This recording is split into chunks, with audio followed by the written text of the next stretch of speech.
Good evening.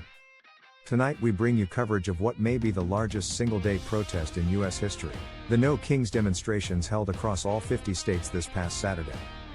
Millions of Americans, from small towns to major cities, took to the streets in mass rallies against what they call the authoritarian turn of the federal government under President Donald Trump.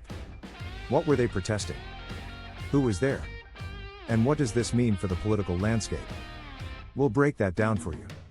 On October 18, 2025, protest organizers say more than 7 million people participated in over 2,600 separate events nationwide. These rallies span from big metropolitan areas like New York, Chicago, Los Angeles and Washington, D.C., to smaller towns and suburbs. The movement is branded No Kings, a clear reference to rejecting monarch-style rule or unchecked executive power in the U.S. The slogan, "No thrones. No crowns. No kings." What kind of scenes did we see on the ground? Cut to montage: protesters in frog inflatable costumes, marching bands, banners quoting "We the People," families with kids. The mood of many marches was both solemn and festive.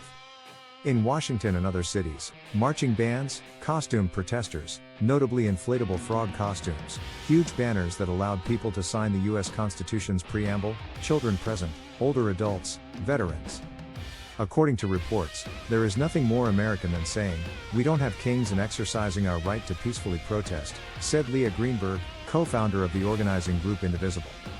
The protests largely remained peaceful, with few arrests reported. What's driving this wave of protest? What are the key grievances? Organizers and participants list a number of issues, many tied to the idea that the current administration is acting in an increasingly autocratic way, the deployment of federal troops and forces in U.S. cities, bypassing local control.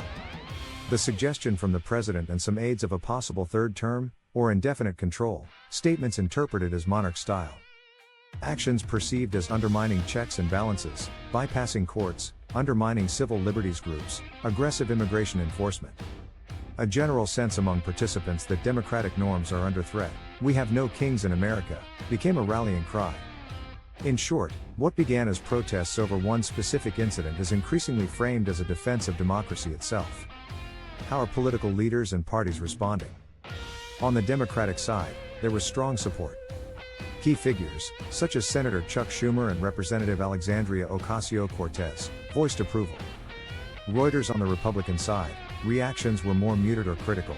House Speaker Mike Johnson labeled the protests a "Hate America" rally.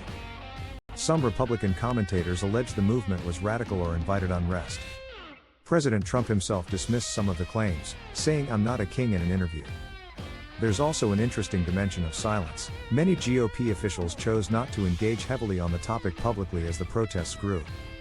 Let's talk numbers and historical context. Where does this stand in the annals of U.S. protest history? According to analysts, the June 14, 2025 version of No Kings had estimated turnout of 4 to 6 million across 2,100 plus locations. The October 18 protests claim over 7 million participants, making this arguably the largest U.S. single-day demonstration ever recorded. For comparison, the 2017 Women's March drew estimates of 3.3 to 5.6 million participants in the U.S. What does that mean? Scholars suggest that when more than 1% of a country's population is mobilized, it signals a tipping point in public dissent. In the U.S., that number may have been reached or exceeded this weekend. So what's next, and what are the possible consequences? Here are some scenarios and implications. Momentum and follow-through. Organizers emphasize that a one-day protest isn't enough. They want sustained action, voter mobilization, civic pressure. Electoral consequences. With huge visible turnout, this movement could shape the 2026 midterms and beyond, either by motivating new voters, changing messaging, or shifting party alignments. The administration may face increased pressure on issues highlighted by the protest: federal overreach, immigration enforcement, civil liberties protections. Government response. A key risk is how the government reacts. If protests grow and government pushes back, tensions may escalate, especially if law enforcement response becomes heavier. Neither side wants to let the narrative be defined. For protesters, it's about defending democracy. For opponents, it's about depicting unrest or chaos.